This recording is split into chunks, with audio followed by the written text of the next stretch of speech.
what apparently is a more practical subject, but I want to underline that in general reality is obliging us to use much more complicated mathematics than we are able to use with our academic exercises. So I think that if we try to understand what is told to us, we can find interesting new problems. So please. Thank you. I'm very happy to be here today and talk about some of the work that we've done over the years. I want to thank Angelo and Francesco for the invitation, Beppe for the organization, Vincenzo for arranging for me to be here. It's a great pleasure, and this is such a beautiful place. So my background when I was a graduate student was in theoretical and applied mechanics, and so my PhD research and sometime after that was in numerical solution of the Fokker-Planck equation and the backward Kolmogorov equation and looking at probability flows. And so I've come from the quite theoretical side of things, and many people still think that I'm very theoretical, that I'm not very applied, but relative to the lectures this morning, this will be a popular talk.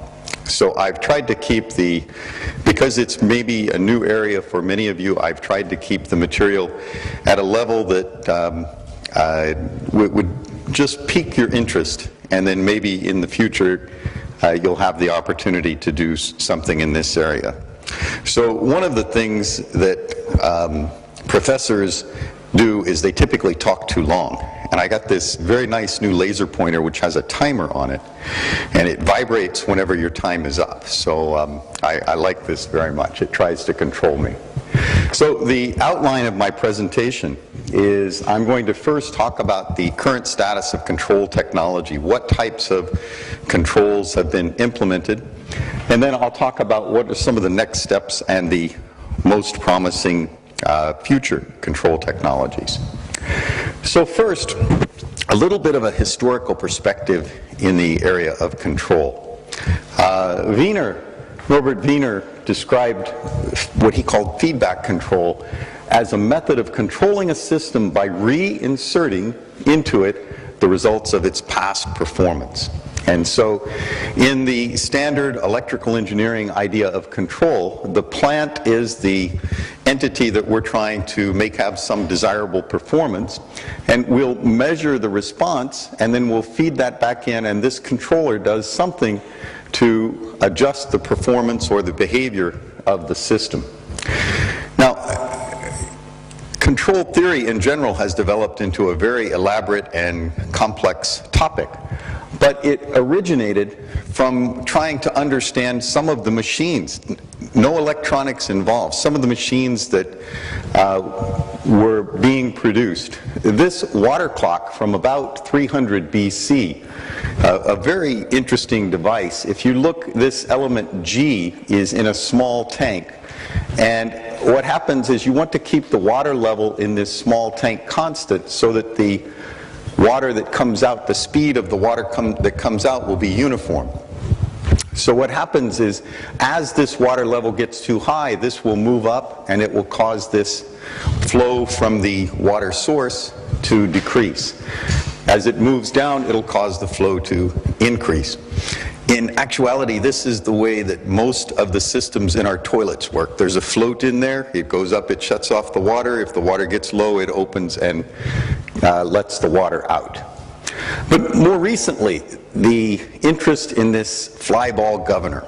The flyball governor was invented by James Watt in 1788, and it addressed the problem of how do you control a steam engine. So the issue with the steam engine at the time was that you had a boiler and you put a fire under there to create a head of steam, and that steam would then drive the piston to move a crankshaft and you would get power out of this engine. The problem is that the pressure in the steam was a function of the temperature, and the temperature was really hard to control in an effective way. And so James Watt developed this device. This pulley went to the engine, and so these two balls would spin at the speed of the engine. If the engine went too slow, the balls would lower. It would cause this lever to go up, go down here, and it would open up the port from the steam engine, from the boiler to the engine. If the engine got to go too fast, then the balls would go up, this lever would go down, that lever would go up, and it would close the port. So this simple device was what enabled us to have steam engines as an effective tool. However, if you look at that, the challenge is, how long should these levers be? Indeed, if you got the levers the wrong length, the system would go unstable. And so this work in 1940 by Airy to try and understand this centrifugal pendulum type of device, the governor analysis, and finally Maxwell in 1866 determined the equations that would govern this system, and so they could figure out the stability. Subsequently, the Routh-Hurwitz criteria, if you've used that for determining the stability of a characteristic equation for a linear system.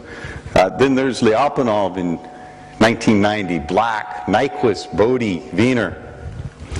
Continuing on to Pontryagin, Bellman, and finally the Kalman filter. All of this came from some of these early machines. And so what I think is interesting about control is that it's an instance of technology which gave birth to a science. Now, why structural control for civil infrastructure? Because these are really interesting machines. The mathematics of the equations of motion are also quite interesting. But the civil engineering structures are exposed to potentially hazardous loadings, such as earthquake and wind. And control technologies can improve the safety and serviceability of these structures. The goal is that catastrophic disasters due to extreme loadings can be prevented and that life cycle costs can be reduced. But to be able to understand what we're trying to control, it's important to understand what we're trying to control against. What are the enemies of civil engineering structures? And of course, earthquakes are one of the big challenges that civil engineers have to deal with in designing structures. Of course, in Italy, earthquake engineering is a very important area. This is from the Tacoma Narrows Bridge in the United States in the 40s, and it was one of the first times that we had seen the aerodynamic instability. And so this is another example of the type of loading. Now, this has been 70 or more years since that time, and one might imagine that instability of structures or wind-excited loading on structures is not a big problem these days, but this is let me go back, this is the Tokyo Aqualine, this is the Tokyo metropolitan area, this is the Chiba prefecture, and so usually to carry goods you'd have to go all the way around the Tokyo Bay, and they built the Tokyo Aqualine to go across the bay. The Chiba prefecture, you can see, is a very rural region. So the way they did it, they started out on the Kawasaki side, the Tokyo side. They went in a tunnel most of the way across. They then came up to, there's like a port island here, as you can see in this figure, and then it went to a bridge. Now I want you to see, this bridge is a standard bridge. There's large piles that go into the soil. It's not a floating structure. Here you can see another picture of the bridge, these large concrete piers. But indeed, wind loading on this structure before it was opened was indeed quite a serious problem. And so whenever we build longer structures, taller buildings, we're getting into areas where we don't understand them, and mathematical modeling of those phenomena, understanding the basic ideas so that they can be designed against, is very important. This was another problem. This is the Millennium Bridge in London. Maybe you heard about it. It was designed by Erupt. It was a very stiff bridge in the vertical direction, but laterally it was extremely soft. And there was a phenomena of when people go across a bridge, they start, their steps start to synchronize. And so what you see here, if you look at the heads of the people, they're going back and forth, back and forth. And if you watch in this region, you'll be able to see that the structure, you can see it back there, it's moving significantly. And so indeed, this type of behavior caused the bridge to be closed down, even though structurally it was safe, but it was uncomfortable for people to use. Now, to understand what our task is in the area of structural control, we can look at this energy balance. So the total energy that's going into a system is comprised of the kinetic energy, the elastic strain energy, and then the energy dissipated due to inelastic deformation. In general, it's a strange thing with many civil engineering structures. We design them traditionally so that they're damaged to protect them. The columns will yield, will have inelastic behavior. And so in probably the 70s and 80s, the idea of inserting energy dissipation devices, supplemental energy dissipation devices that could absorb the energy and protect the primary structure became a very popular idea. So, for my talk today, I would like to divide this area of supplemental energy dissipation devices or supplemental damping devices into three categories. The first is passive systems, and passive systems I'm going to define as those that are non-controllable and they don't use any energy. There are then active control systems that are indeed controllable, but they typically will use substantial amounts of energy. And then there are what we call smart dampers or sometimes semi-active control devices, and they're controllable, but typically the energy that's used is very small. And so what I'd like to do is to go through and show you a few examples of these passive systems, of these active control systems, and then finally the smart dampers. So to understand the basic idea, we look at a conventional structure where the excitation goes in and the response comes out. In general, we don't have the ability to modify the structure in any easy way. And so the idea behind passive control systems is that we add a passive energy dissipator to the structure, and so instead of the energy being dissipated by the primary structure, it's dissipated by these supplemental damping devices. And that would include, for example, putting a device that is something like a shock absorber in your car in the structure. It includes base isolation systems, and this is also a little bit like cutting off the energy before it gets into the structure. And then finally there are things such as tuned mass dampers. So these are some of the most popular systems, not the only ones. And so I'm going to show you a few of these dampers, base isolation, tuned mass dampers, tuned liquid dampers, some aerodynamic shaping. And then finally, if I know some of you know Alex Vakakis, I'll show you some work that we've done together on nonlinear energy sinks at the end of this section. So first, the World Trade Center, the Twin Towers. I was talking earlier with David, and I noted, you know, the natural period of the World Trade Center was about 10 seconds, so 0.1 hertz. So that's pretty close to being unstable. But as long as there was little uncertainty in the system, as long as there weren't any airplanes flying into the structures, they were indeed stable. But you had to get the energy out of the system, and one of the ways that they did it was they inserted viscoelastic dampers between these floor frames and the curtain walls. And so right in here, as the structure moved back and forth, you had relative motion between that frame. So the floor would remain relatively horizontal, and as it went back and forth, you'd have relative motion here for this damping unit. And there were 10,000 of these dampers in each of the towers, which gave roughly 2.5 to 3% damping to the overall structure. Other types of viscoelastic dampers are brace-type viscoelastic dampers in this building, this C building, wall-type viscoelastic dampers where there's large viscoelastic elements in there. And so these types of things are very popular. These are some buildings designed by the Shimizu Corporation. There's steel dampers. Using the idea of yielding of steel is a very popular area. This is another project by Shimizu where they had these yielding steel dampers inside of these braces that would provide protection and energy dissipation against dynamic loading. This is an interesting one. One of the challenges in a tall building is how do you get relative motion?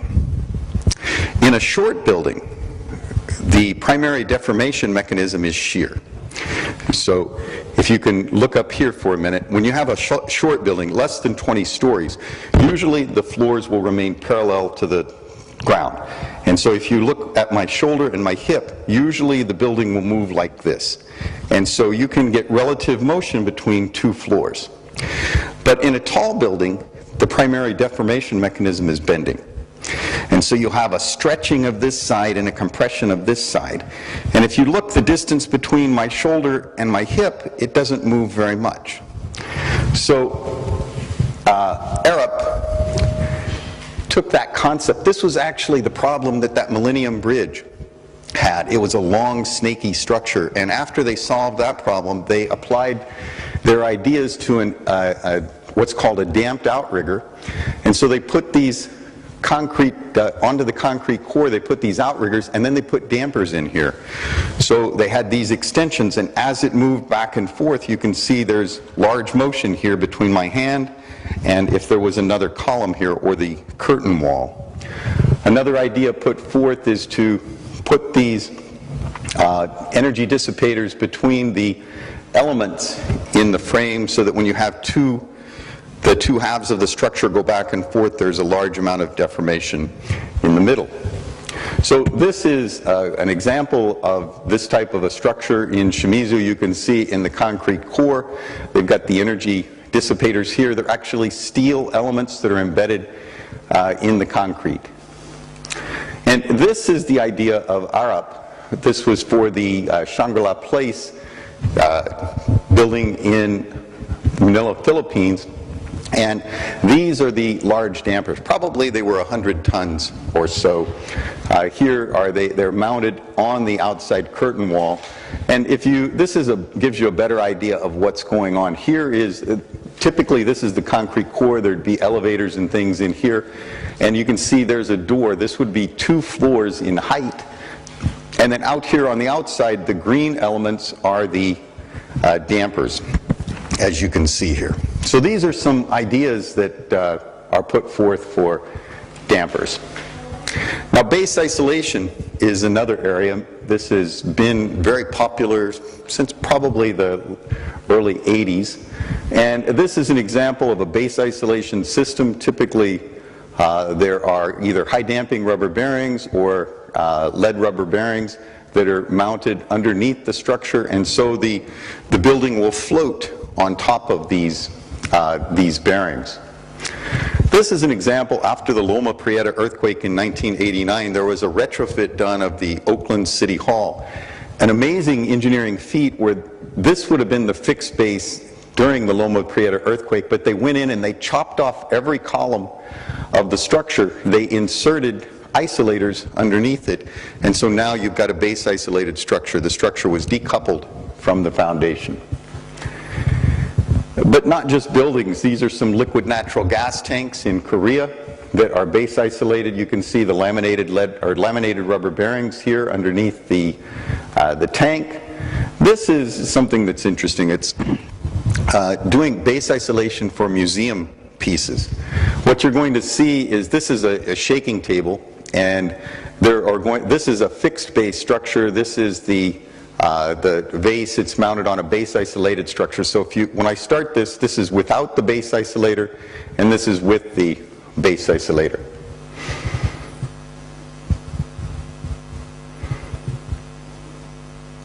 And so you can see this technology can be used not just for entire structures, but also as a component.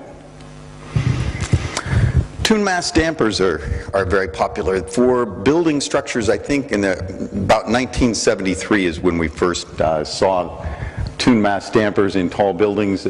For example, the Citicorp building in New York. But the one I want to show you today is this Taipei 101 building. It's the largest tuned mass damper in the world, and there's two of them. There's one on this tower at this pinnacle, and then there's one in the main part of the structure. If you go to Taipei, you can actually see this structure. They have it on display. So it's here in the middle. It's 660 tons, the world's largest. 3.5 million turnkey operation, and so the peak accelerations were reduced from about 7 millig's to 5 millig's. In general, maybe there wasn't any need to do this. I think this was probably more of a demonstration project. 5 millig's is not, 7 millig's is not unreasonable. But just to have a look at how it works, it's a pendulum type system, and you can see that there are dampers that are attached to the pendulum so that they can provide the appropriate damping levels as the structure moves. And it moves in both directions. You get both the X and the Y response. Now this was in the pinnacle, TMD, and you can see it's on linear bearings, and they had a couple of them so that they could move in both directions. So instead of having just one that moved in one direction, it had two 4.5 ton masses that could move, as shown here.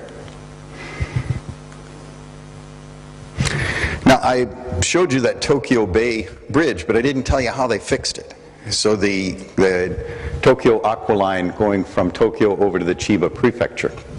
So what they did was they used tuned mass dampers. They actually put them in the deck, and you can see in the bridge girder there was a weight. It was attached onto this frame so that they could get appropriate kinematics.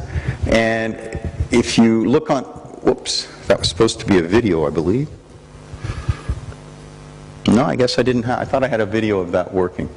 This was before the tuned mass dampers were put in place. You can see that the vibration of the girder was quite high, and this is after the tuned mass dampers were inserted, and you can see the motion of the TMD. So the energy is being transferred from the primary structure, from the bridge girder itself, to the TMD.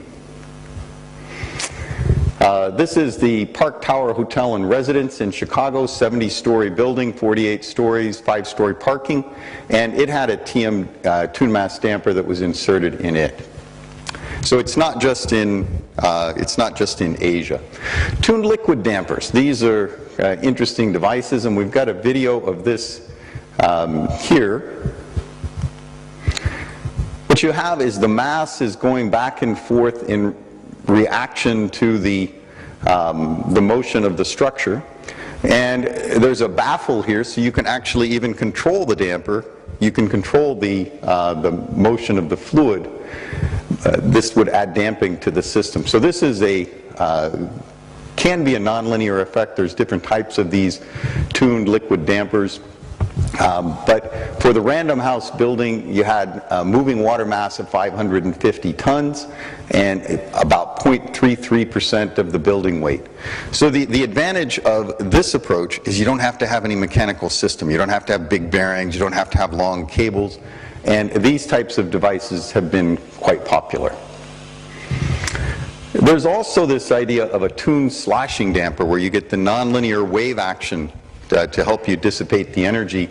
And this is something by Shimizu. They have, the motion is governed by shallow water wave equations, and so there will be these small bowls of water that are stacked up on top of each other. And as the building moves back and forth, you have the inertial reaction of the waves, and then you have the nonlinear action of the waves crashing on the left and the right side. Aerodynamic shaping. The tallest building in the world, the Burj Khalifa building, 825 meters, 160 floors. It was designed by Skidmore, Owens and Merrill out of Chicago. The structural engineering was done on it. And they didn't know what to expect from this structure. What I mean by that is that this structure is primarily a concrete structure. They'd never built a concrete structure that tall. No structure had been built that tall. It was in an environment that they didn't have any experience in. You can get 50, 60 degrees centigrade out there, very, very dry. And so because they didn't have that experience base, they put rooms in it where they could put control devices, passive control devices, such as a sloshing water or a water column damper. But the first thing they wanted to do was to try and fool the wind, as Bill Baker said, the structural engineer. So they did some wind tunnel testing on this structure, but this wind tunnel test was only about 2 meters tall. The building was about 2 meters tall. So if you're going from 2 meters tall to 800 meters tall, what kind of confidence do you have in your results? You can imagine that they were concerned. But what they did was they built the structure of different heights so that the vortex shedding over the height of the tower was at different frequencies. If you had the World Trade Center, for example, the World Trade Center was rectangular all the way up. And so it would be very easy to have the vortex-induced vibration to be significant on a structure like that. So they needed those dampers that were put in the structure. But what they did in this building, they changed the shape. And as you can see, here's the nose. In the mid-plan, the nose is over here, and then the nose was over here. So what happened was this was in the initial tests before they did this shaping. They had a huge problem in the frequency response in this region. And then after they did the shaping, they were able to get by without having any supplemental damping devices. So supplemental damping devices are not the solution to all our vibration problems. Now let me talk for a little bit about this vibration, this nonlinear energy sink. This is a project that was between Alex Vakakis and Larry Bergman, who was my PhD supervisor, and ourselves in civil engineering. Now a nonlinear energy sink, if you're not familiar with that, it's a lot like a tuned mass damper in that it's a big mass attached to a spring. But the issue is that the spring is, it has no linear component. And so this would be the typical restoring force. So it's a non-linearizable system. It's got an essential nonlinearity at the origin. And typically this would be, for example, a cubic type response. So this was the basic nonlinear energy sink type of approach. And we looked in this study at two different approaches. The other one was a single-sided impact nonlinear energy sink.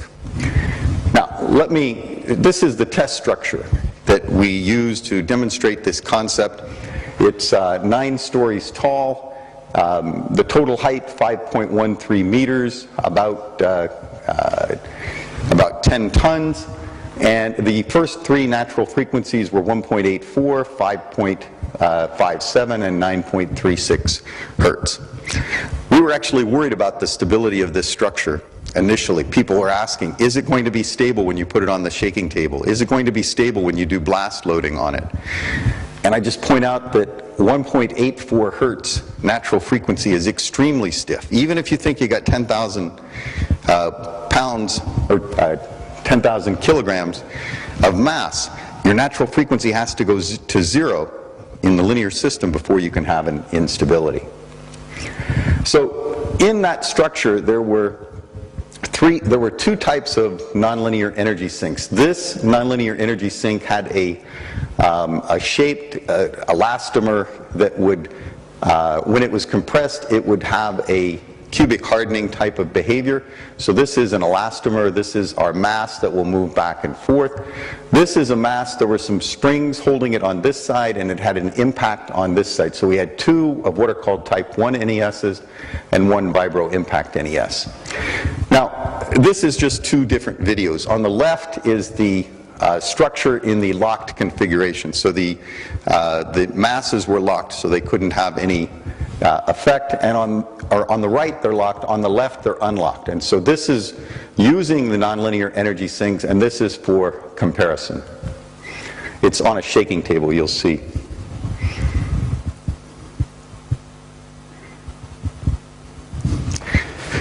I don't know if we can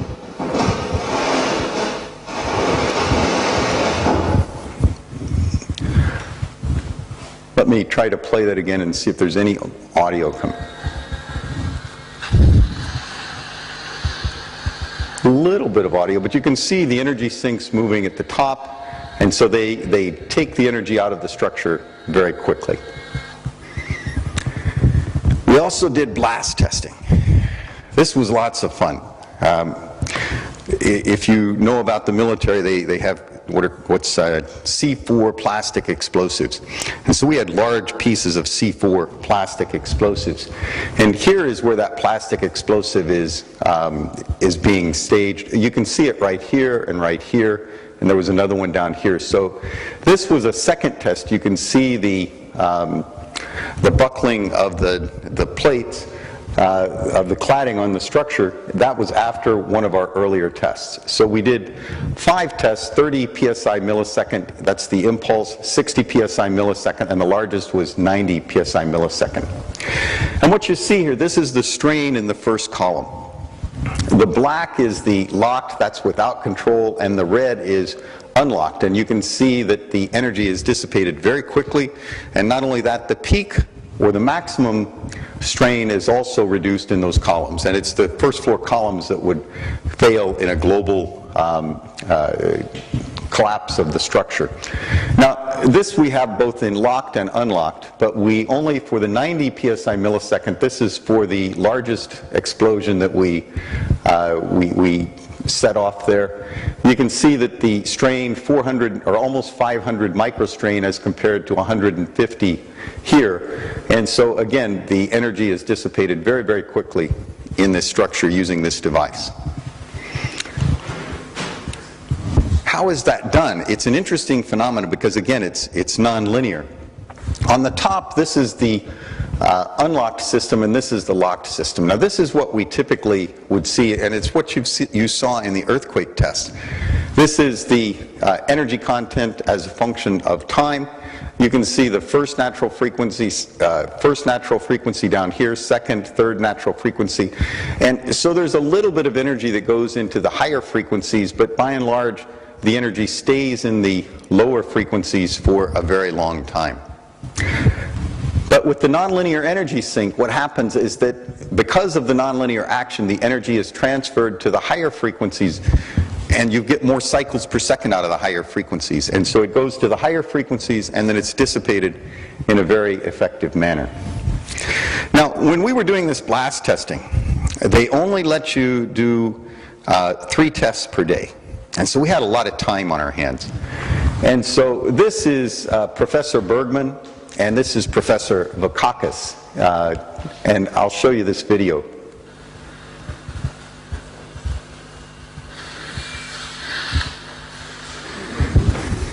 So this was just with my iPhone. Of course they didn't die. I wouldn't show you this here today if they did. But Professor Vakakis, he saw that and he said, "Send that to my wife." And he said, I said, "What should we do?" And he said, "Oh, just tell her that we had some problem." This from the Apollo 13 mission. This is what the astronauts said. They said, "Houston, we've got a problem." And so I sent that to his wife, and she didn't think it was funny. She called her husband. But at the testing site, you have to turn off your mobile phone, so she couldn't get him. And then she called Larry Bergman, and his phone was turned off too. And then she called me, and my phone was turned off. So then she called the Army base. We were on an Army base in Mississippi, and they finally got a hold of us. But we had some fun with that. Let me turn my attention now to active control. Active control this is our basic structure, where we take, and we're going to measure the excitation using what we call a feed-forward link. We're going to measure the excitation with sensors, whether that be wind or earthquake. We're going to measure the response of the structure. And as Wiener said, you take and you put that back into the computer, and then you use some sort of actuators to reinsert that signal into the structure. So this is the basic idea behind active control. Now, how does this work? If we look at this simple single degree of freedom system here, we've got our mass, stiffness, and damping, and this gamma times W of t is the excitation. I've shown it here as the ground excitation, but it could be a wind loading also. And this B times U of t, we've got some sort of a control force that's put on the structure. And typically, the control force is determined as some linear combination of the states of the system, the displacement and the velocity, and then the input excitation. Now, what's underlined in red is called the feedback terms, and what's underlined in green is called the feed-forward term, because you're measuring the excitation before it gets into the structure, and then you're feeding it in to try to correct the response. Now, if we plug that in and we collect terms, what you see is that we can arbitrarily change the damping, arbitrarily change the stiffness, and arbitrarily change the load effects on the structure. So if everything were perfect, we could completely cancel the input excitation, and we could cause the structure to be stiffer, softer, add damping, etc. Now, the types of realizations of that technology parallel the passive dampers. This is an active bracing system where you can measure the response, you feed it into your control computer, and then you tell the actuator what kind of forces to apply. This is an active base isolation. This is an active mass damper. Now, I've got a video here. This is an experiment we did in our laboratory quite some time ago. And this wave tank on the top is just to show you the motion, because the motion is relatively small, but when you see the water sloshing around, it's easier to understand. This was the first implementation of an output feedback control strategy. It was acceleration feedback control. So we measured the accelerations of the structure, the acceleration of the ground. We fed that into the control computer, and then there was a mass up on top, an active mass driver that we pushed back and forth to counteract the input ground excitation. So take a look here. This is with nothing happening, no feedback control, just the excitation. This just shows you the motion of the mass. It was about 1% of the total mass of the structure.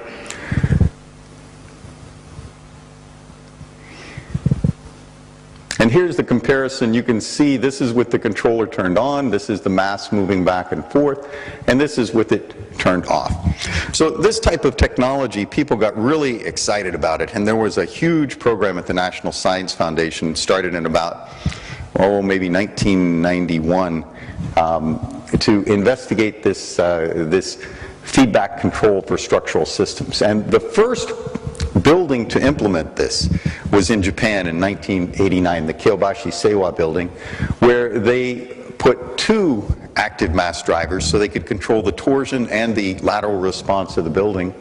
They put sensors on the structure. They had a control computer, and it worked quite well. Now, the problem was, this was just a demonstration project. The width of this building, it's probably about from here to that wall. So it was the first, and they had videos and everybody got really excited. This type of technology was applied to bridges for construction. This is a hybrid mass damper. What happens is this is like a bowl that's rocking back and forth on two rollers, but there's an AC servo motor up here that can drive this back and forth. And they were able to reduce the construction time of these towers, this is for the Rainbow Bridge, by about 10%, because they were able to operate the construction crew in higher winds. This is the Yokohama Landmark Tower, and you remember in the Taipei 101 building, they had that pendulum hanging from the ceiling. It was about 3 stories tall, and it costs a lot to devote that much space to some sort of a damping device. And so Mitsubishi Corporation, Mitsubishi Heavy Industries, they designed this system in which it was a step multi-stage pendulum damper. So if this is the standard pendulum, they put this into 3 stages so that 3-story damper could be fitted into a single story, and this is the implementation of it. And then there are these AC servo motors that drive it back and forth. Now the trouble is that each of those AC servo motors was 75 kilowatts. So that means that you had 1, 2, 3, 4, 5, 6, 7, 8, and so about 600 kilowatts of energy was taken to drive this system. So if the power to the structure fails, where are you going to get that kind of backup energy? This has always been one of the criticisms of active control, is that it takes a lot of energy, and during emergency events, that energy may not be available. These are some other types of damping mechanisms. This was a hybrid mass damper that was used in the Osaka ORC 200 building, and you can see they had an actuator. Again, it's an AC actuator that would drive the masses on the bearings back and forth. This is at the Heathrow Airport,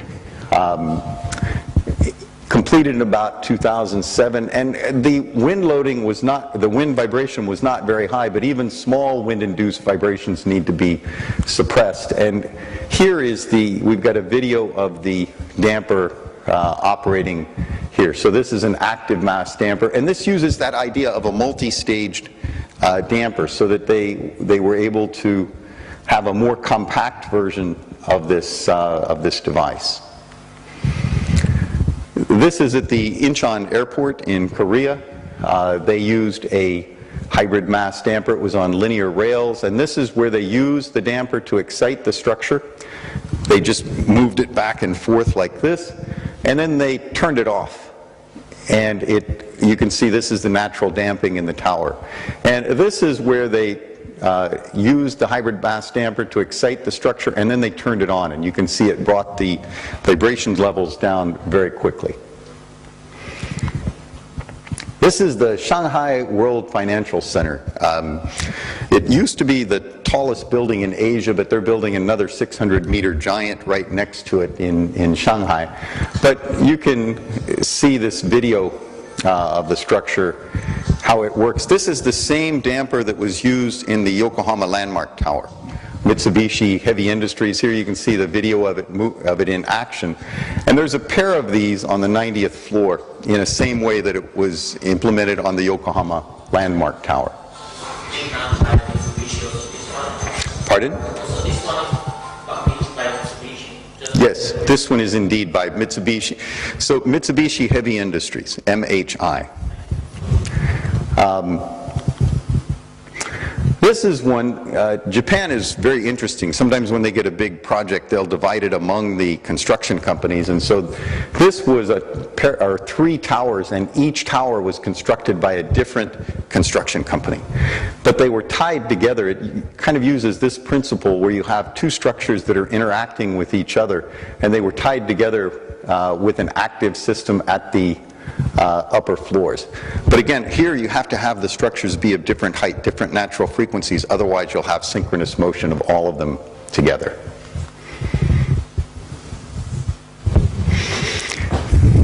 So I had a little fun making the presentation for today.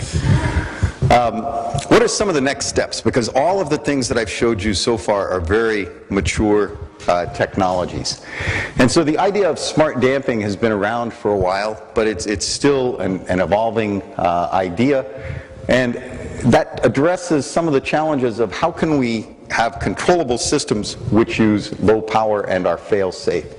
In all of those active systems, if you have the control algorithm has some problem, maybe you've got a model that's inaccurate when you designed it, maybe something failed, they can become unstable and the structure can have worse performance with the control system. So studies have shown that these ideas of smart dampers that I'll show you, that they can achieve the majority of the performance of the fully active systems, but again, low power and fail safe. So how does this work? A smart control system or a semi-active control system, what we do is instead of inserting the forces directly into the structure, the control actuators change the characteristics of the damper. So this is sometimes referred to as a controllable passive system. This is a building in Japan that the Kojima Corporation built, and it has 8 smart dampers here, and these are what are called variable orifice dampers. I can show you here in this diagram. What you have is you have a valve here, and this is an indication of the valve, and that valve can open and close. When the valve is closed, you have high damping, a lot of energy dissipated per cycle. When the valve is open, you have low damping and little energy that's dissipated per cycle. So by changing the opening in that valve, it doesn't take much energy to open or close that valve, then I can get optimal performance out of my system. This is a realization of that particular device by Kojima. And you can see, even though that concept of just opening and closing a valve was really simple, the implementation in a servo-hydraulic system is quite complicated. So this, you asked about the Mitsubishi Heavy Industries. This was by Kawasaki Heavy Industries. And then there's Ishikawa-Ejima Heavy Industries. They're the ones that have done for example, the Rainbow Bridge, that device. So there's a lot of work that was done in Japan in this area. And this is the results. This was an earthquake that occurred right after this building was constructed, and the red is the actual measured response, and the blue is the estimated response if that device had not been in place. Yes?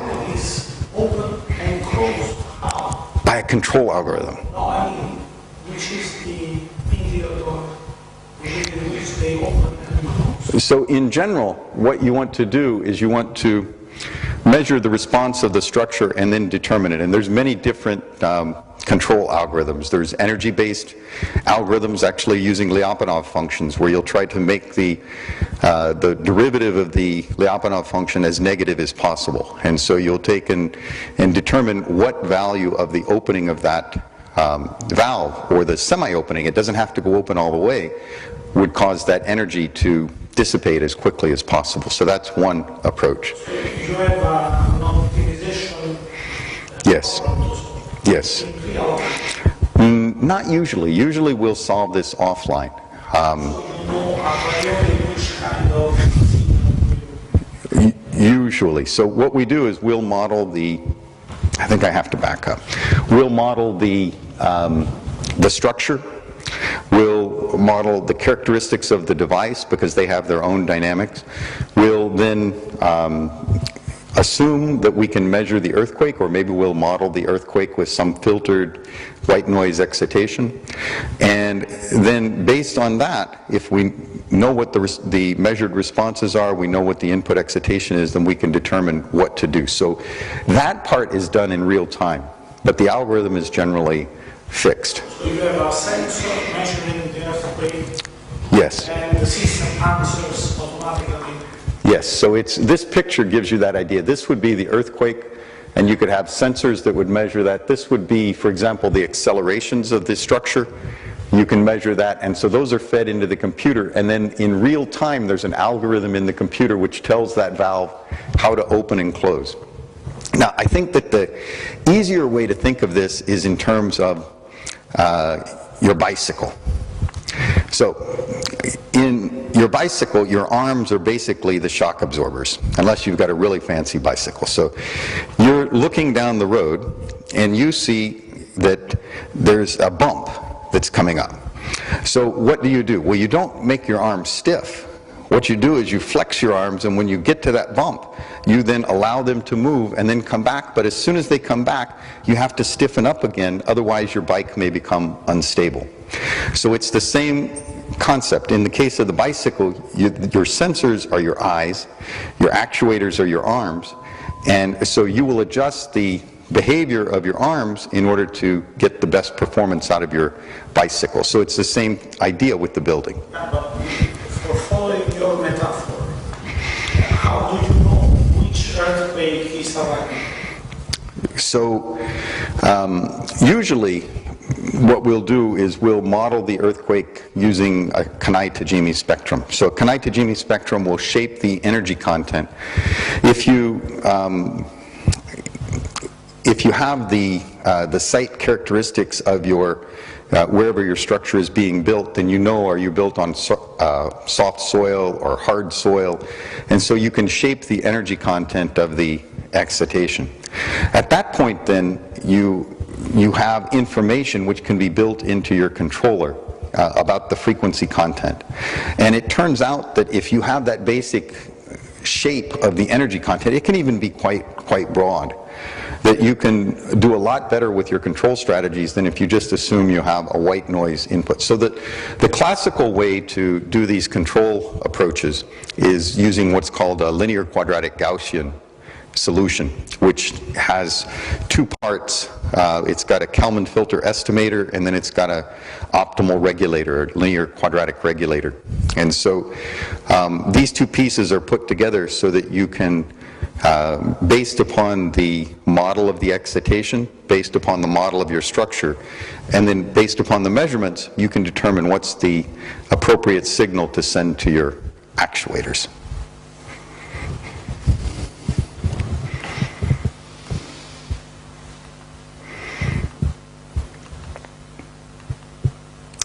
These are some other buildings that were done by the Kojima Corporation, and some of the interesting things here, this has 2 of these mass dampers, and it has 88 of the smart dampers, the ones like I just showed you in it. This is the Roppongi building in Tokyo, and it has 356 smart dampers, or semi-active hydraulic dampers, these that open and close the valve as I've shown. This was a building that was base isolated using semi-active dampers in the Keio University. And this was a bridge in Oklahoma in which they had a variable orifice damper right here in this strut. And it was used to minimize the fatigue damage, continued fatigue damage. So here you had the variable orifice actuator.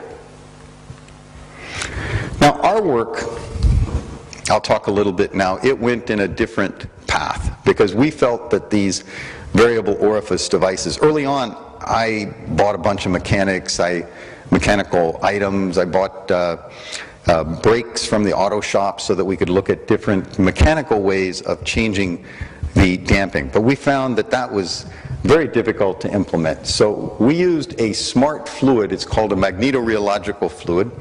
And so instead of having this valve here, this mechanical valve that would open and shut, we put the smart fluid in the damper instead of oil. And then we used a magnetic choke here that would, I'll show you in a minute what the magnetic choke does, but it changes the force in the damper by an order of magnitude.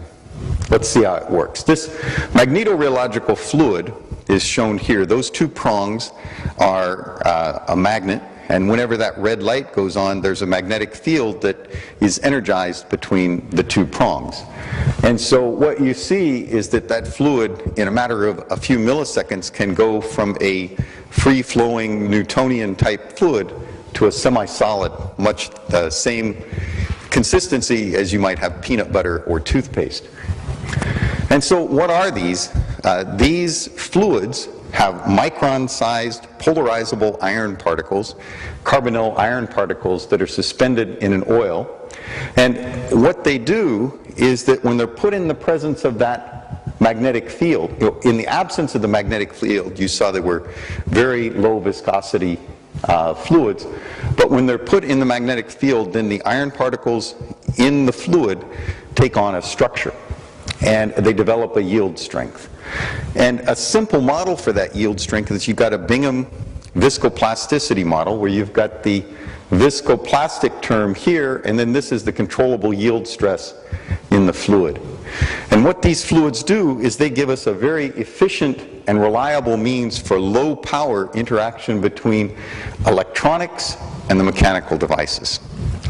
So the idea here is that I just have to generate a magnetic field between this port, between the front and the back portion of the damper, and I can change the character of the device, the damping force provided by the device. Now, to understand this, it's easy. This simple mechanical model of these devices is shown here, where you've got the viscoplastic term. This is just like a standard viscous damper, and this is like a controllable friction component. This is a picture of it, and the idea is that I can control the friction force in this element, or the plastic yield. Now, what that does then, if we look at the force versus the velocity for this type of a device, is in the absence of the magnetic field, in the absence of a current going to the electromagnet, I've got a viscous damper, by and large. When I apply the maximum current, then I've got a plastic yielding damper. I can choose that yield strength, so I've got a constant current will give me a variable yield in that viscoplastic device.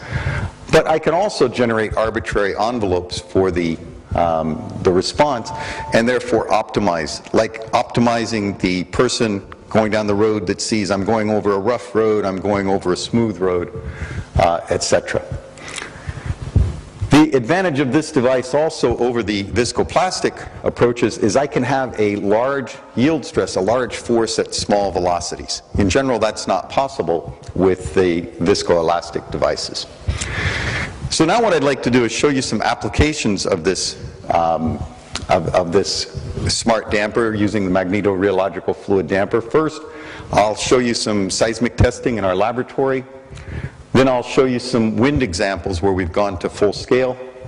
And then I'll talk about large-scale devices. Is it possible to design these devices? It was really cool to see it in that little cup, but can we design these for large-scale civil engineering structures? So first, this is the same three-story model that you saw in that, with that wave tank on the top.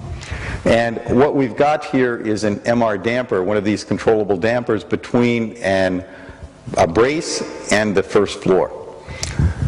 So that's the MR damper. We measure the response, we feed it into a control computer, and then we go back to a current driver which tells the damper what kind of magnetic field should be put on here. And there's a wealth of different control algorithms. I'm not going to discuss the various control algorithms here, but there's many, many different control algorithms that one can try for these systems, and they're particularly challenging because of the nonlinear nature of the device. This just shows you that device that we used. There's the Magnetorheological fluid. There is a port between the front and back portion of the cylinder, and this green is the electromagnetic coil. You can see the wires to the electromagnet magnet. Do you see how simple the design is, at least for this small scale device? Here you can see a cross section. This is the red is the annular orifice where the fluid goes through. Again, the green is the electromagnet. Now here's the results of this experiment. We used a clipped optimal control using LQG, linear quadratic Gaussian theory, and the red is uncontrolled, the black is controlled. This is the displacement of the top floor. This is the acceleration of the top floor. And what you can see is that we got a 75% reduction in the peak displacements, 50% reduction in peak accelerations, and 30% better than any type of other passive device that we used. We then took and asked, could we use this technology for base isolation? One of the challenges with base isolation, there was a hospital in California that was designed before the Northridge earthquake, the 1994 Northridge earthquake, and they found that after the 1994 Northridge earthquake that the design earthquakes were too small. And so what was going to happen if another Northridge earthquake occurred is that the chance of the building actually banging into the ground, this is called a seismic mote, under these large ground excitations would be significant. So what you needed to do, when you have a small earthquake, you need to have this thing just kind of floating there. But when you have a large earthquake, you need to have a lot of damping to keep the displacements from getting too big. And so we did some initial tests of this idea using, this was just in the laboratory, a very small scale system, 2 natural frequencies at 1.42 hertz in the full scale prototype building 0.47. Second natural frequency here, this is the intrinsic damping in the system from our identification studies. And this was the device, a small scale MR damper. You can see the wires going to the electromagnet. And this is typical of the type of forces that one would see in the damping devices for a base isolated system. This just shows the actual implementation of that system, that MR damper.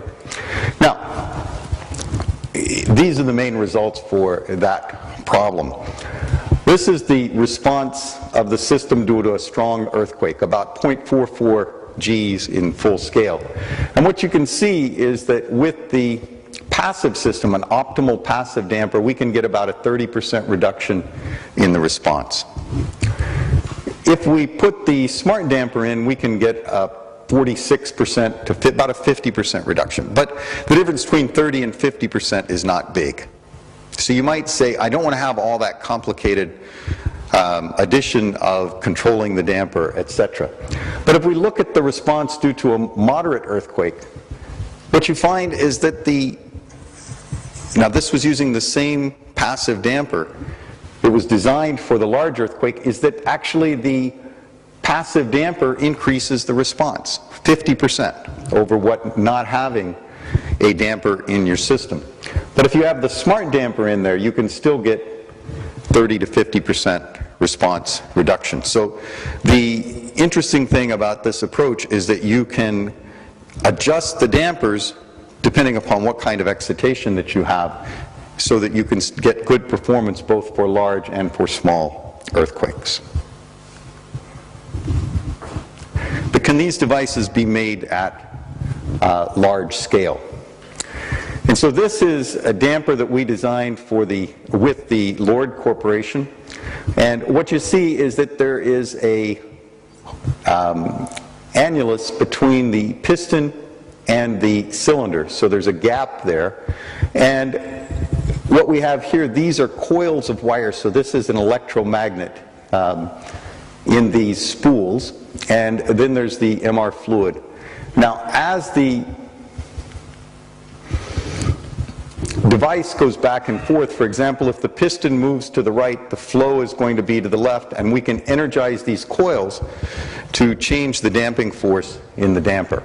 Oh, one thing, this is a 20-ton damper, and it only uses about 50 watts of power, so low voltage, low power, less than a household light bulb.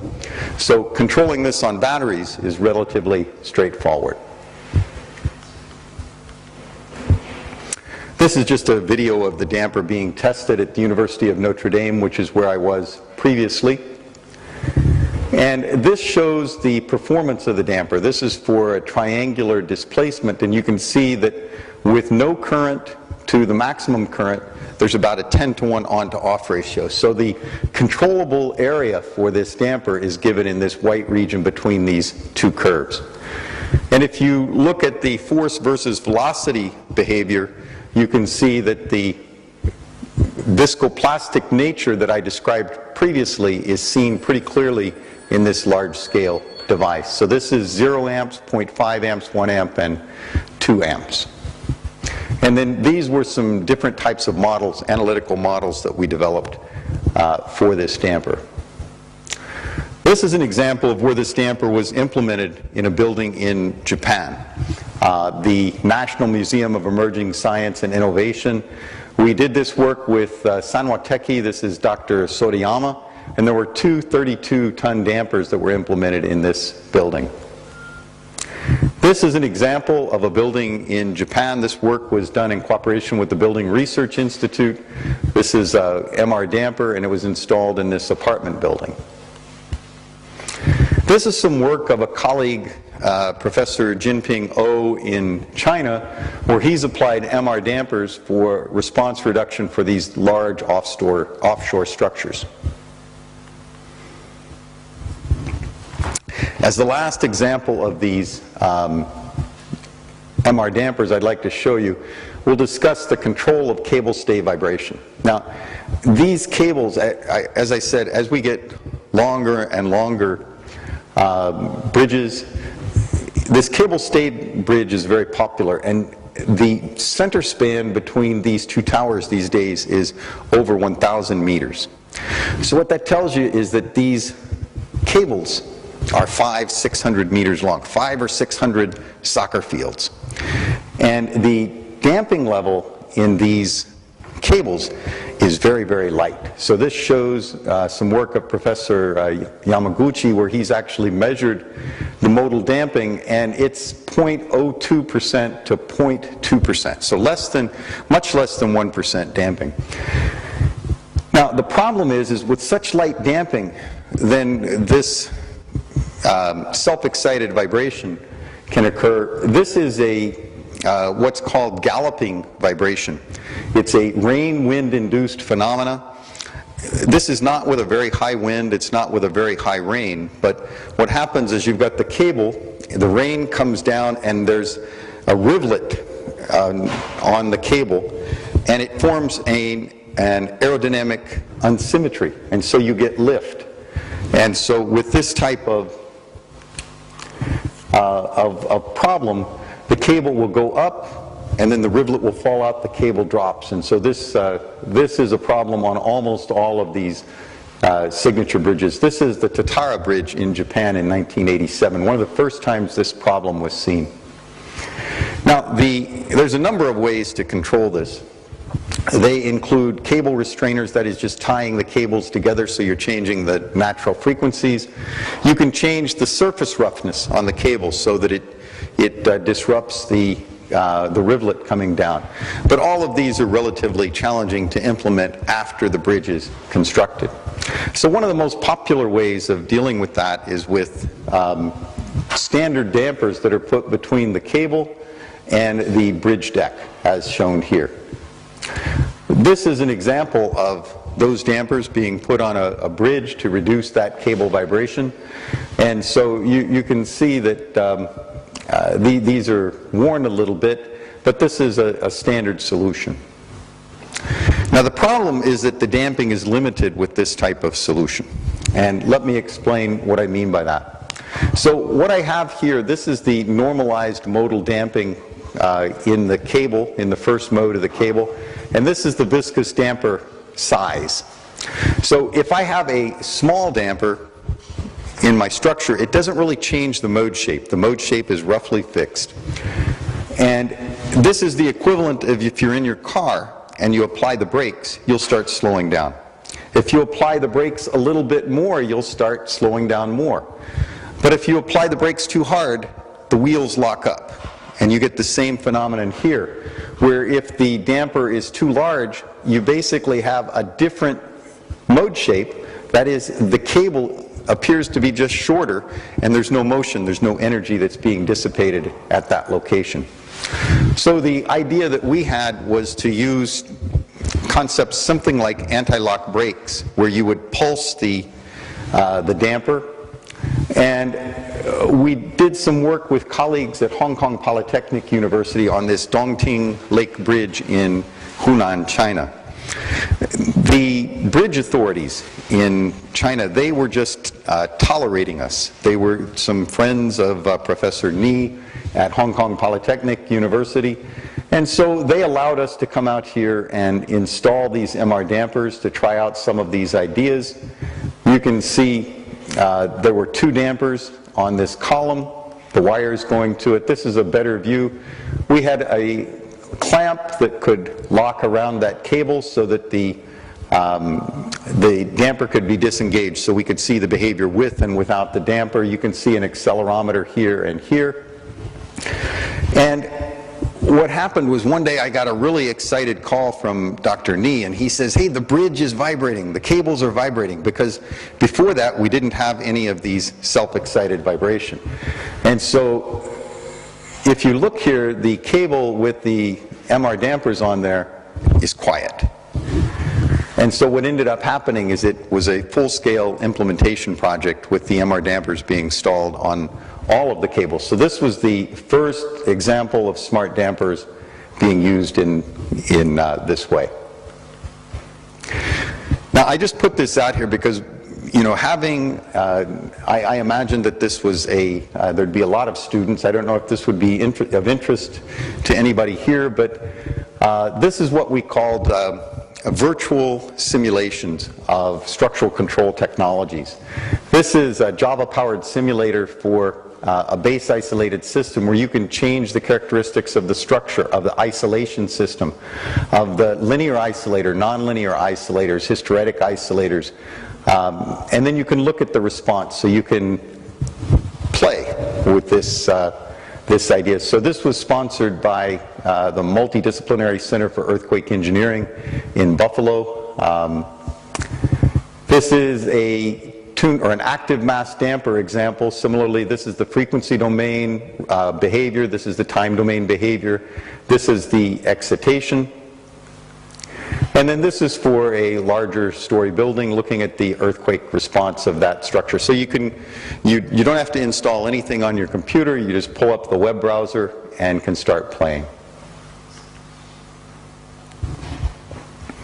So this is the conclusion of the first part of the talk. I've got some more things to say. So with regard to this, various types of structural control technologies are currently being used to mitigate the vibration of civil infrastructure.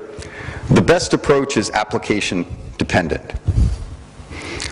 And control technologies allows for the design of structures with improved serviceability and safety.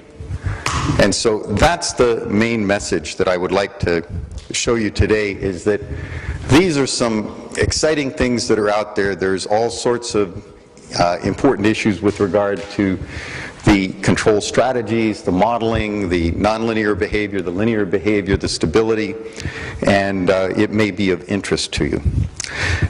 Yes? I have a question about the last example on the so those were Magnetorheological dampers, so they were there was some computers, I think, changing with time the properties of the fluid there, right? Yes. Okay, so The good thing about a bridge is that there's power on the bridge. So all of these major bridges are lighted, so you don't have to worry about power if that's what your concern was. This is done so there is like a little CPU locally, or you have like a control station? You can do it both ways. These types of implementations have been done on a number of structures. The easiest way, people are even looking at doing them wirelessly these days, but the easiest way is just to have something local that can make those calculations. Now, I want to, before I go on to this next part, I want to just tell you that these types of systems, usually we want to analyze them. Even for the nonlinear systems, we're going to use linear methods. We talked a little bit about eigenvalue problems and the like earlier today. But one of the things that results out of these types of problems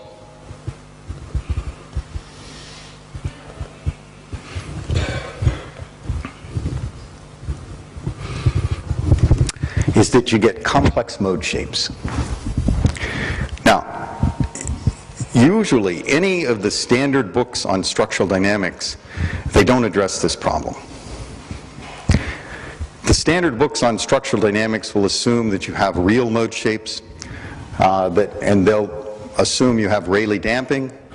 But when you're dealing with the two topics of my lecture, structural control and system identification, complex mode shapes are intrinsic. You can't assume that you have real mode shapes. And so what I wanted to do this should take about a half hour or so, is to first I'm going to review classical modal analysis. We'll just jump through that as a way of background.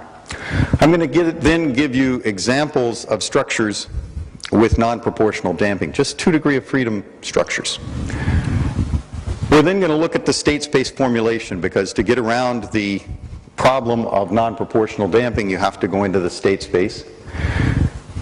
And then what happens when you go into the state space formulation is you end up with complex mode shapes and frequencies. But what do these mean? They're actually physically based. And so if we can understand them, then we can be much more effective in our use of these techniques. And then the question is, of course, the Rayleigh damping approximation has been used for many years. But what are we doing there? When can we use the Rayleigh damping approximation, and when should we not? And then finally, some conclusions. So, first, just in terms of notation, this is our standard second-order differential equation. It's an n degree of freedom system, mass, damping, stiffness, and then we've got this load effects vector, G, on the right that tells us how the load is applied to the structure. Now the goal here is for us to determine a transformation that will convert these n coupled equations into n decoupled single degree of freedom equations. So we do the standard eigenvalue problem, linear eigenvalue problem that will yield the natural frequencies and the mode shapes, and these quantities are real. If you have standard positive semi-definite mass matrix, positive semi-definite stiffness matrix, and positive definite mass matrix, then we can solve this in a unique way. We then take the matrix of mode shapes and we form a transformation that takes us from the original coordinates in the U space to the modal coordinates, which I'm defining here as eta. We substitute that back in, and then we know from our eigenvalue problem that the mass matrix will be diagonal, that the stiffness matrix will be diagonal, and then we'll have our modal load vector as shown here. But the question is does the C matrix diagonalize? And usually we just assume it does. We assume that the C matrix diagonalizes, and so we come up with these n single degree of freedom systems that are independent. We then we solve for those. In every first year graduate student knows how to do that. We solve and back substitute to get our responses in the original coordinate system. But the C matrix usually diagonalizes, right?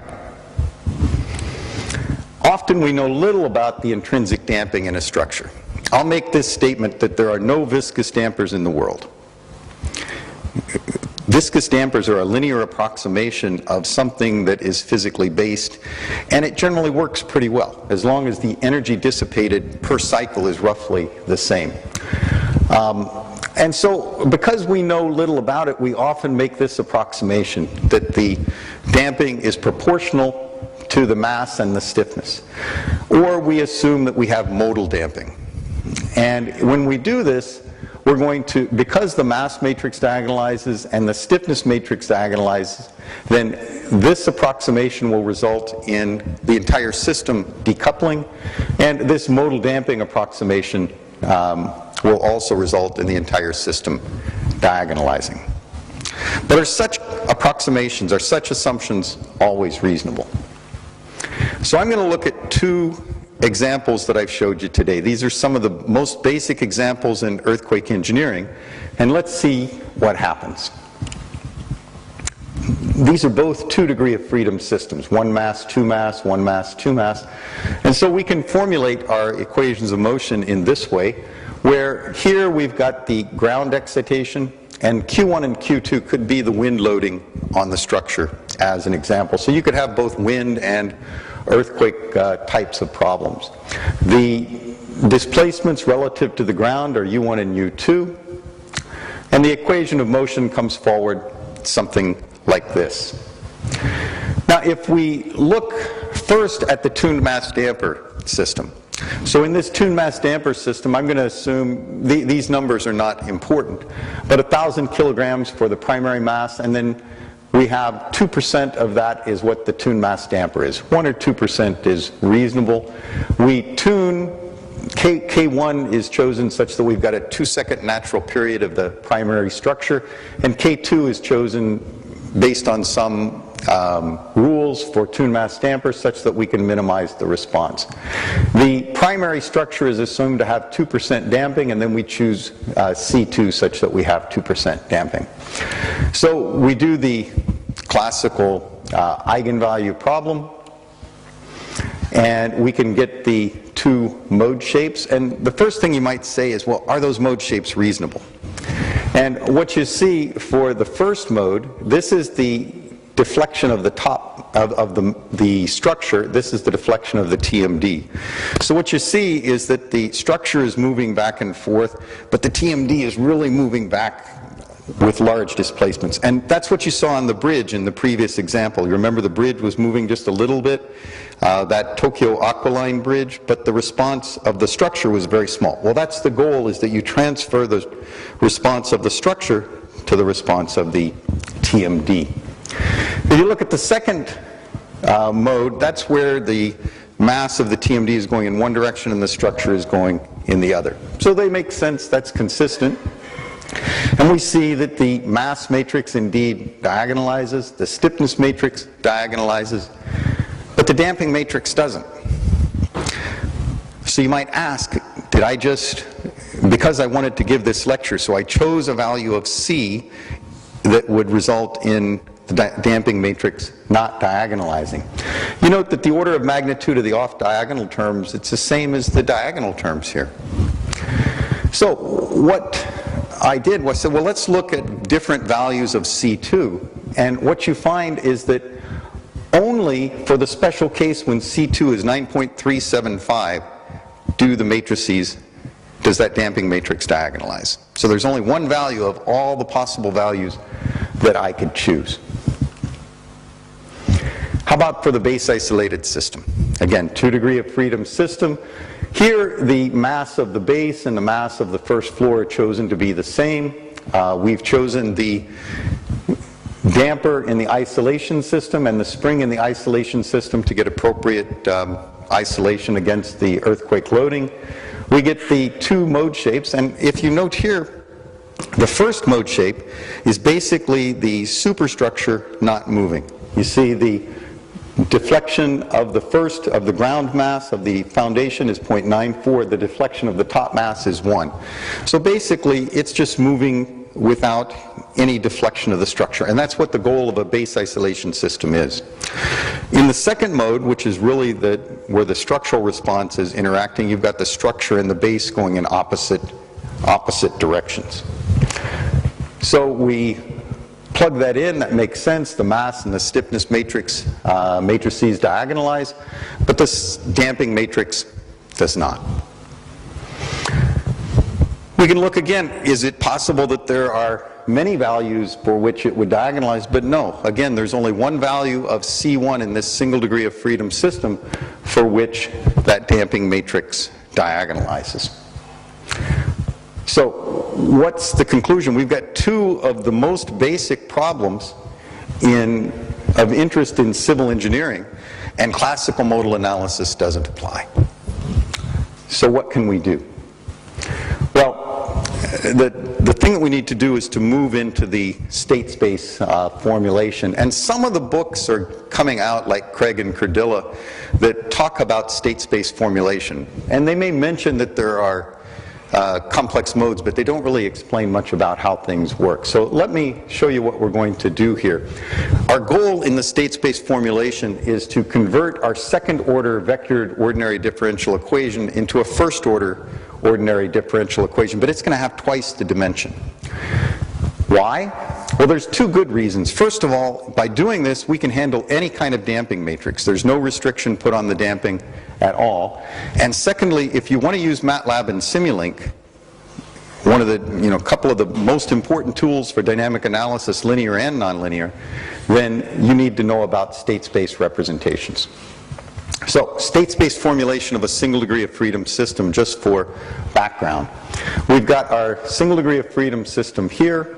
We're going to create a state vector which is u and u dot. We need two states to define the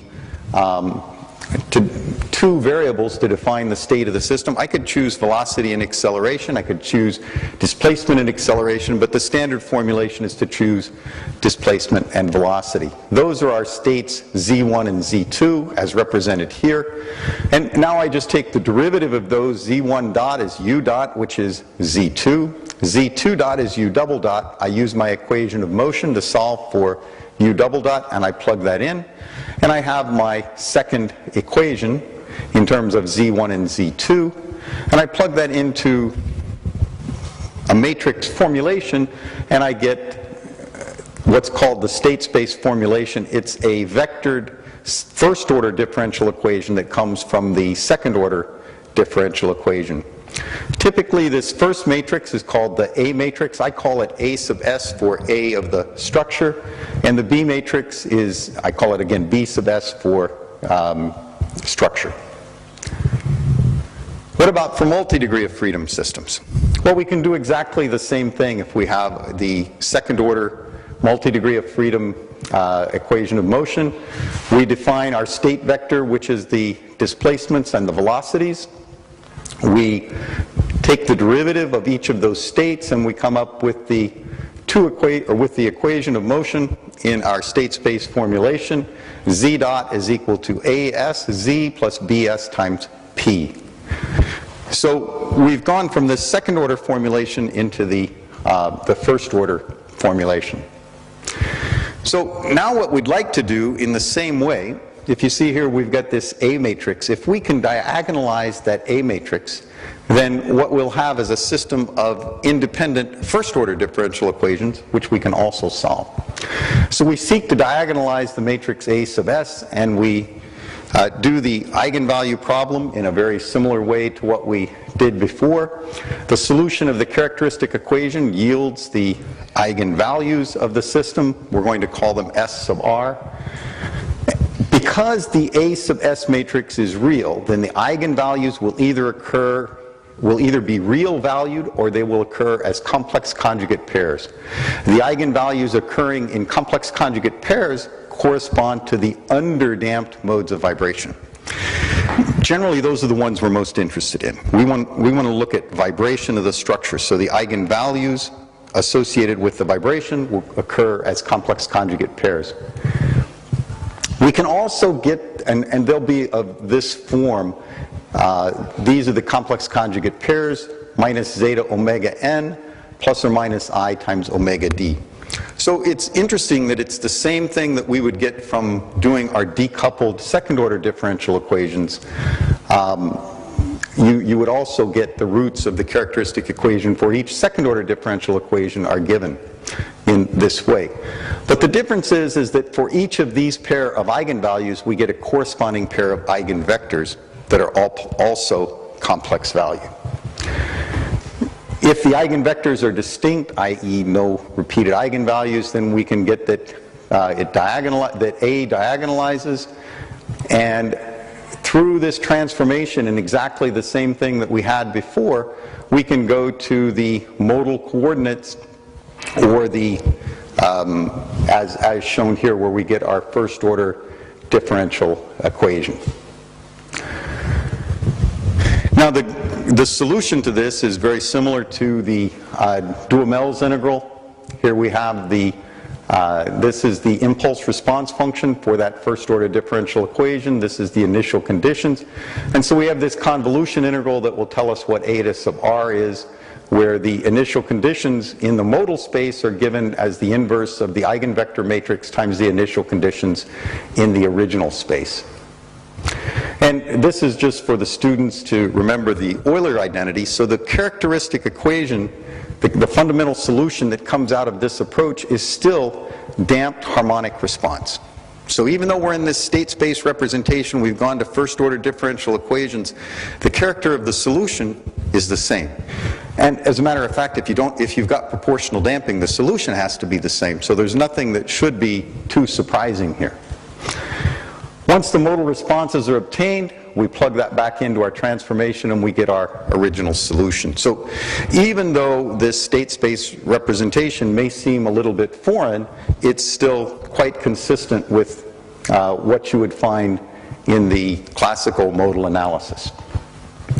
Now, I might note that in the control area, where we have this forcing function f, oftentimes if you include the dynamics of the actuator, you end up with something that's really strange. You don't have an even number of states. There's 5 states in this type. If you would do a nice model of this active bracing system, you're going to have 5 states. So it's not even possible for control problems generally to represent them as the second-order differential equations with an even number of states. Now let's return to the base isolation example and look at that in a little more detail. If we formulate the equation of motion, this is, as I showed you before, in the state space representation. This is the original mass, stiffness, and damping, and we plug those in. Then this is the eigenvalues. You can see they occur in complex conjugate pairs. And these are the eigenvectors. They're occurring in complex conjugate pairs. So we have 2 eigenvectors. But there should be something that's strange here. I've got 2 degrees of freedom, but my eigenvector has 4 terms. So what do I do with that? We've always dealt, you get an eigenvector, that's the first mass, the second mass, it corresponds directly to the degrees of freedom of the structure. Well, if we just put that aside for a second, we plug that in, we can get our decoupled equations of motion, and we could, by solving these decoupled first-order equations of motion, substitute it back in, I can get the response. But note that the coefficients of these first-order equations of motion are complex. I didn't mention this before, but they're going to be complex. That's okay. Our solution is still real. Because they occur in complex conjugate pairs, the imaginary parts will cancel. But what do these complex mode shapes mean?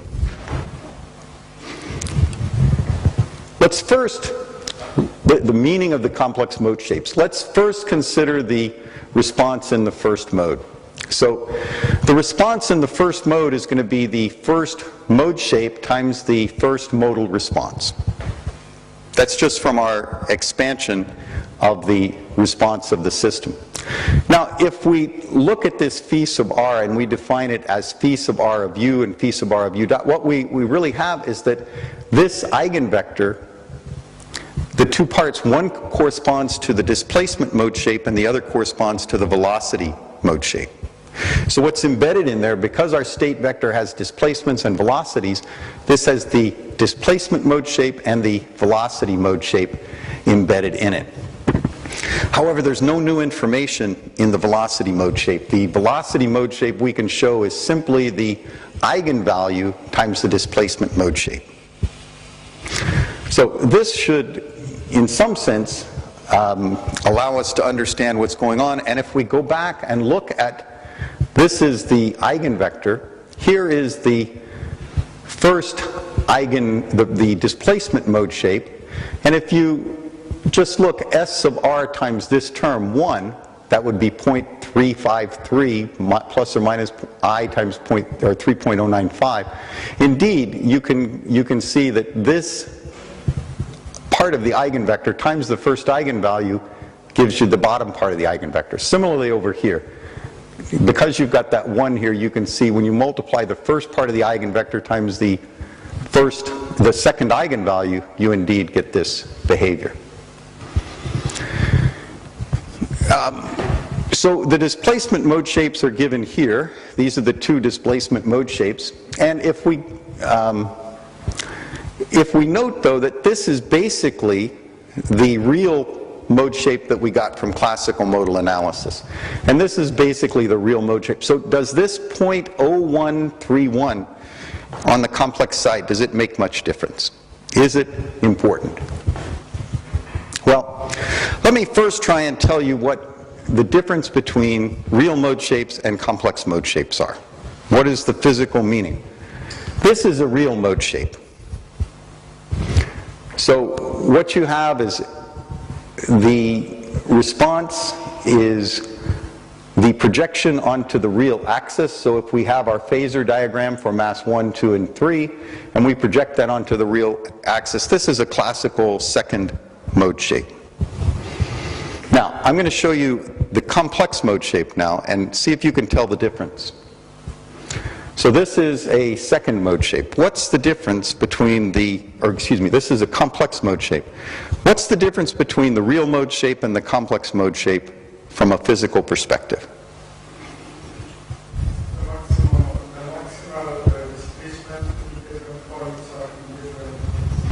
Exactly. So if you compare here, this is the two of these together. For these mode shapes, all of the points are taking their maximum at the same time.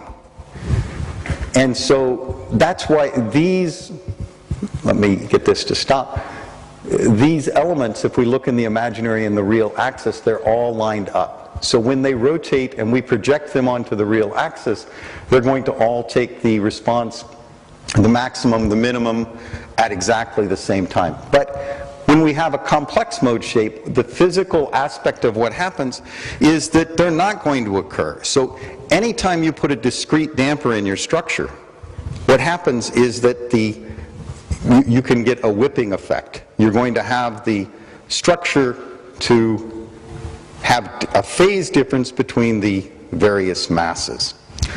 So this is just an animation to illustrate that point.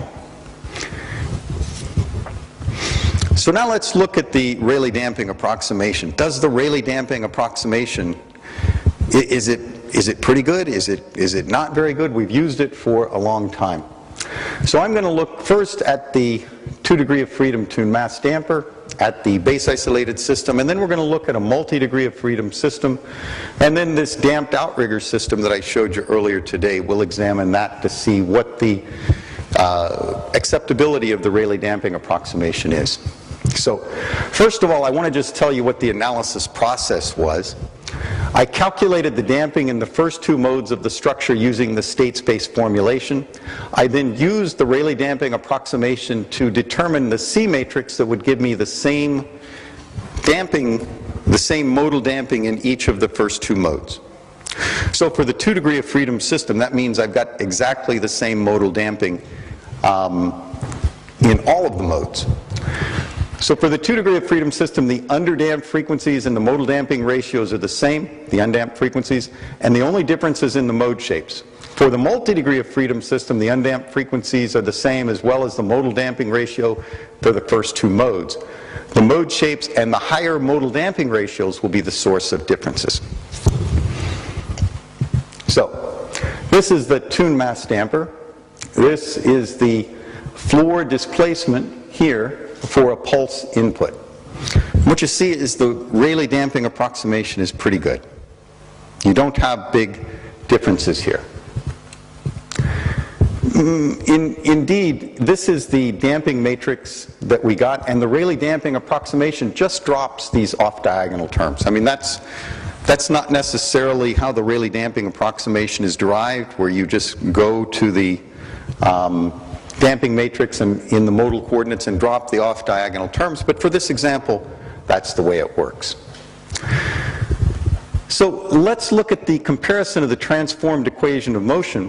These are the transformed equations of motion. So this is, I write this down as delta because eta is in modal coordinates. These are not modal coordinates. This is just assuming the Rayleigh damping transformation and eigenvalue problem. And what you see is that we've got these extra terms. So in my first equation of motion, this term is neglected by the Rayleigh damping approximation, and this term is neglected by the Rayleigh damping approximation. So the response of the top floor displacement is going to be a linear combination of delta 1 and delta 2.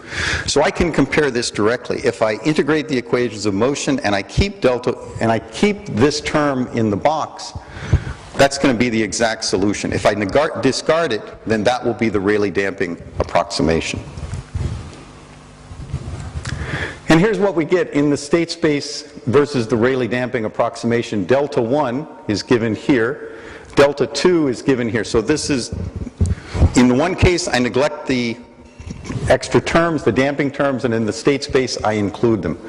And you can see when you look at delta 1, delta 2, and U1, they're pretty good, not a big difference. But what about for the base isolated system? There's some interesting results here. This is the pulse response. You got a pulse input. And you see, again, the Rayleigh damping approximation gives excellent results. There's almost no difference between the Rayleigh damping response or approximation and the state space formulation if you're looking at the first floor displacement. Do we care about the first floor displacement? No. We care about the first floor relative displacement, relative to the foundation, but we don't, if the structure moves like this, you can have the first floor move a lot as long as the foundation is moving with it. What about when we look at the inner story drift? We find that the Rayleigh damping approximation underestimates the response by about 8%. Maybe that's important, maybe it's not, but what we saw here is that for the global responses, the Rayleigh damping approximation works well. That's what you would expect, because Rayleigh damping is kind of saying, I'm going to dissipate the energy in some equivalent way. But if you look at the local responses, that is where the dampers are located, you find that the differences may be significant. So if we compare the damping matrices here for this base isolated experiment, we find that this approximation is for the first floor displacement, but this is for the inner story drift. And you see here, it's the second mode that's the most important. So that the second mode is the one that contributes to the inner story drift the most. And it's the second mode where I'm going to have the largest effect from this delta 1, as shown here. So those are the two terms. If we make the Rayleigh approximation, we're neglecting those terms in the equations. So if I look at a comparison of the component responses here, this is the first mode, they're almost the same. If I look at the second mode, there's a big difference between the Rayleigh approximation and the state space, and the inner story drift is dependent upon the second mode. We can also, if we look at that second mode, this is the first mode, this is the second mode, and if I look at the mode shapes, if I go into the coordinates in terms of the inner story drift, I can see that the complex component is significant in both cases as compared to the case here where it's 1%. So here we get 23% in the first mode, 4% in the second mode. So the complex component can be significant. Let's look at a multi-degree of freedom system and what the Rayleigh damping approximation implies. Here you can see for the pulse excitation, here if we're just looking for global responses, the Rayleigh damping approximation, this is for the top floor displacement, it does pretty well. It's not off by a big difference. But if I look at the first floor drift, I find that the Rayleigh damping approximation underestimates the response by 31%. So if you assume that the Rayleigh damping approximation is correct, your responses that you would estimate are going to be much smaller than they would be in the real structure. 31% can be significant. Second floor drift, 14%. What about due to a band-limited excitation, not just a pulse input? For the top floor, the Rayleigh damping approximation gives a good result. For the first floor drift, again, off by 30%, underestimating by 30%. Let's look at this damped outrigger problem. Again, this was the St. Francis Shangri-La building in the Philippines. And we saw this before, how this works, and we've approximated this just using an assumed modes method as an Euler-Bernoulli beam with a kinematic description of the rigid connection between the rotation of the beam at this location and the displacements out here. So this is a reasonable approximation to that behavior. Now, this is for that idealized damped outrigger, and if you look at the first mode response, you can see that the complex portion of this first mode response is very, very small. If you're looking at global responses, the first mode will contribute the most to the global responses.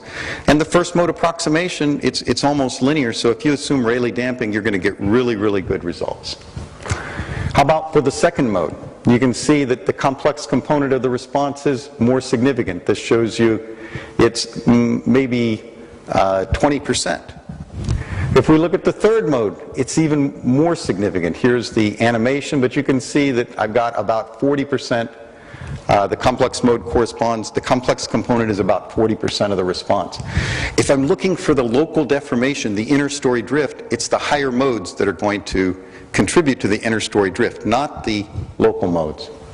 This is the fourth mode. Similarly, you can see the types of behavior. So, the top displacement of the damped outrigger system, the Rayleigh damping approximation, as expected, works very well. But this is the base shear, 34% underestimation by the Rayleigh damping.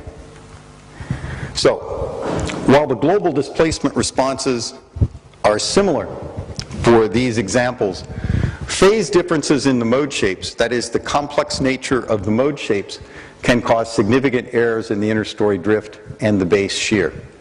So whenever you're looking at these problems, you have to make a decision. Is it reasonable to neglect that portion of the response or not? So conclusions.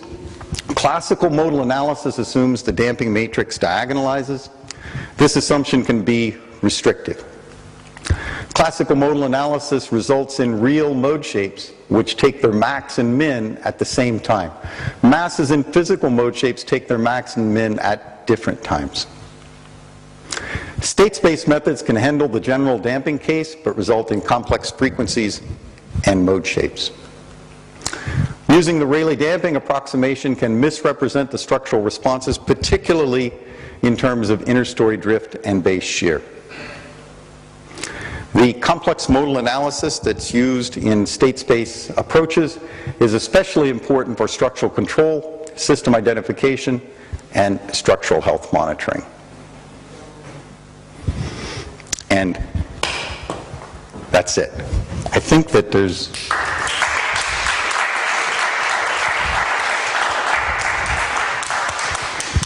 It's not like 10 minutes still.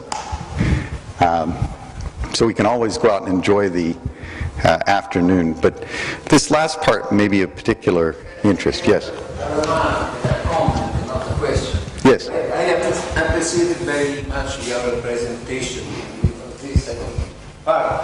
And I think this is a good example of how we should not teach structural dynamics to civil and mechanical engineers. Since maybe civil and mechanical engineers are surprised. You presented very well and you stimulated the surprise of the students in discovering that the normal modes are not real. But that is surprising for that student. Is quite obvious for students of dynamical systems and control theory or theory of systems. I mean, civil engineers have an idea that their very special system is the rule instead of an exception. So I think your is a stimulation for us teachers to explain first general principles and then to make them particular to practical cases as diagonal damping proportional. Do you agree with my view of way of teaching? Yes, I certainly agree with your way of teaching.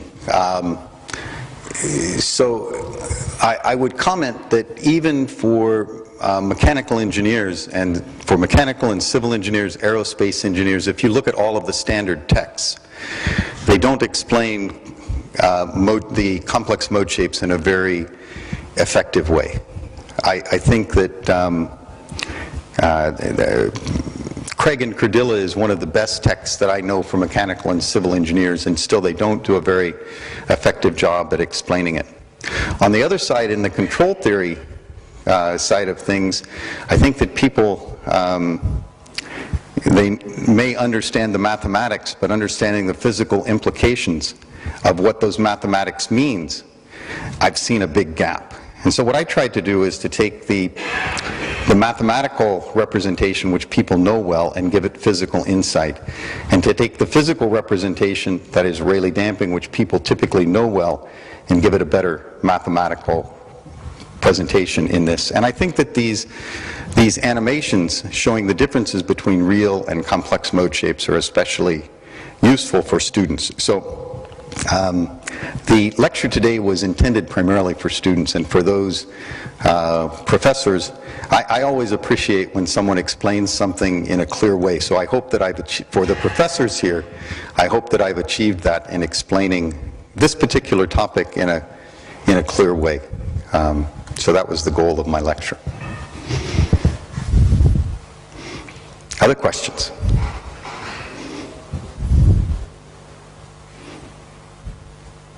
Okay, thank you very much. Oh, yes?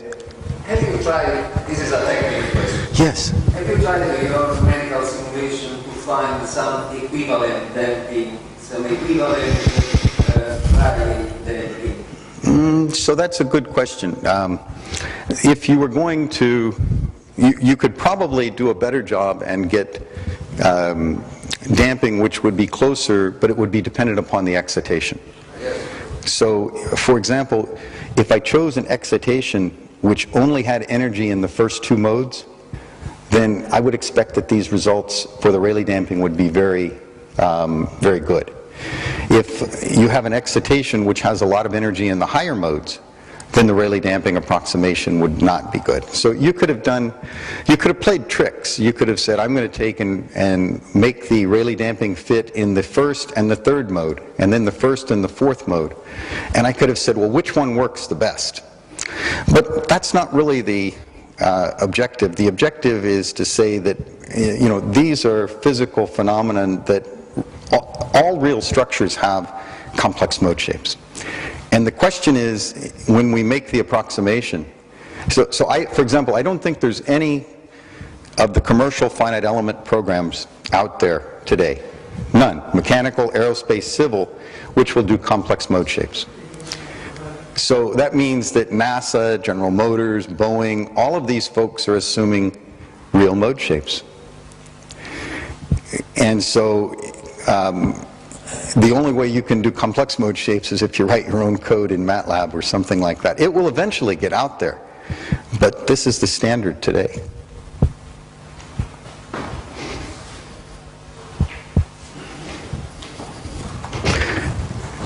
Thank you all for coming today and for listening.